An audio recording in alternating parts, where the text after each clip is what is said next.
नमस्कार दोस्तों, स्वागत है आपके अपने चैनल मनी बाय स्टोरीज पर।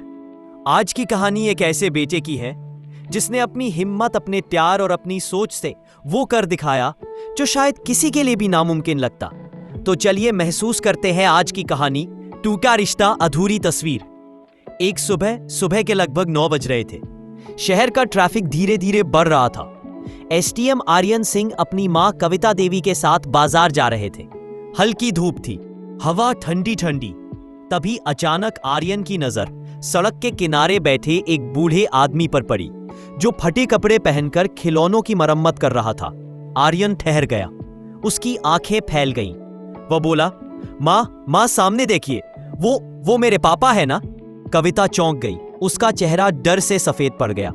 वह हड़बड़ाते हुए बोली, नहीं, वो तुम्हारे पापा नहीं हैं। तुम्हारे पापा तो एक पढ़े लिखे सम्मानित इंसान थे।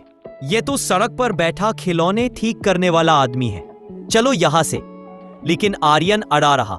मां, उनकी आंखें, उनका चेहरा सब वैसा ही है जैसा आपने मुझे फोटो में दिखाया था।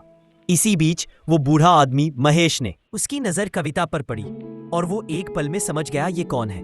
उसने तुरंत अपनी नजरें नीचे कर ली, शर्म से, अपराध बोध से और शायद प्यार से भी।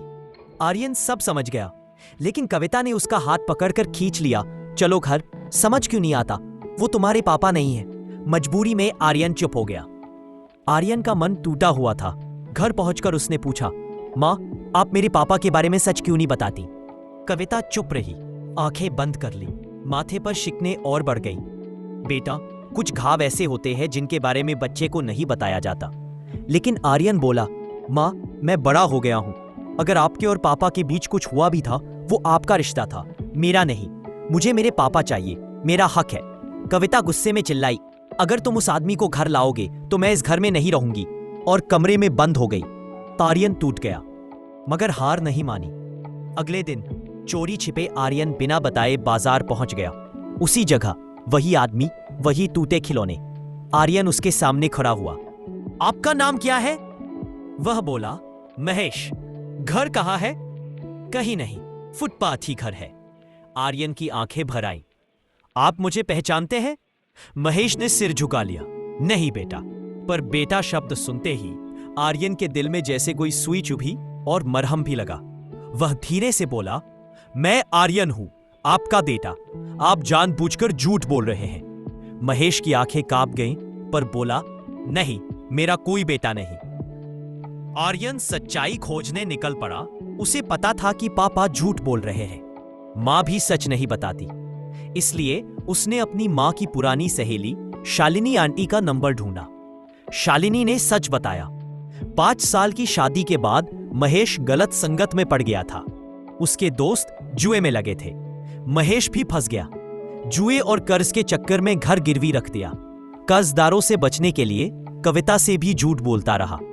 जब कविता ने पकड़ लिया, ऊंची आवाज में झगड़े हुए। रातें रोते रोते बीतती रहीं। एक दिन कर्जदार घर आ गए। बहुत बदतमीजी की। कविता ने उसी रात फैसला कर लिया, उसे यह सब और नहीं चाहिए। तलाक हो गया। महेश सड़क पर आ गया। कभी सुधरने की कोशिश की, पर शर्म, अपराध बोध और अकेलापन उसे पूरी तरह तोड़ गया। अब आर्यन पक्का कर चुका था, वो अपने पापा को वापस लाएगा, चाहे दुनिया उसके खिलाफ हो जाए। शालिनी के साथ वह महेश के पास गया। शालिनी बोली, महेश, अपना अतीत छोड़ो, तुम्हारा बेटा तुम्हें बुलाने आया है। आर्यन रोकर बोला, पापा आप चलिए, कृपया, मां ने भी बुलाया है। हालांकि ये झूठ था। महेश थरथरा गया। कविता ने? उसमें बुलाया? आर्यन ने सिर हिलाया और हाथ पकड़ लिया। बहुत समझाने पर महेश मान गया। घर पहुंचते ही तूफान आ गया। कविता ने गुस्से में दरवाजा खोला। आर्यन, ये आदमी मेरे घर में क्या कर रहा है? मां, आज ये घर मेरा भी है। महेश पीछे हटने लगा। मैं जा रहा हूं। आर्यन ने उसका हाथ पकड़ लिया। एक कदम भी नहीं। 20 साल मैंने आपके बिना बिताए हैं, अब एक पल भी नहीं। शालिनी बोली, कविता, तुम्हारा गुस्सा जायज है, पर तुम्हारा बेटा अपने परिवार को टूटे हुए नहीं देखना चाहता। आर्यन मां के पैरों पर गिर गया। मां, मुझे कुछ नहीं चाहिए, बस पापा चाहिए। प्लीज प्लीज, आप दोनों मेरे लिए एक बार कोशिश कीजिए। कविता की आंखों में भी आंसू आने लगे। वो महेश को देखती रही। महेश बस सिर झुकाकर खड़ा था, टूट चुका था, शर्मिंदा लेकिन उम्मीद में। धीरे धीरे कविता के कदम महेश की ओर बढ़े। उसने कांपते हाथों से महेश का हाथ पकड़ लिया। दोनों रो पड़े। आर्यन झट से दौड़कर दोनों को गले लगा लिया। अंत में महेश ने इलाज कराया। कविता और आर्यन ने उसे संभाला। धीरे धीरे वह काम पर लौट आया। एक छोटा सा खिलौना दुकान खोल ली, जहां हर शाम आर्यन बैठकर उसे बच्चों जैसा खुश होते देखता।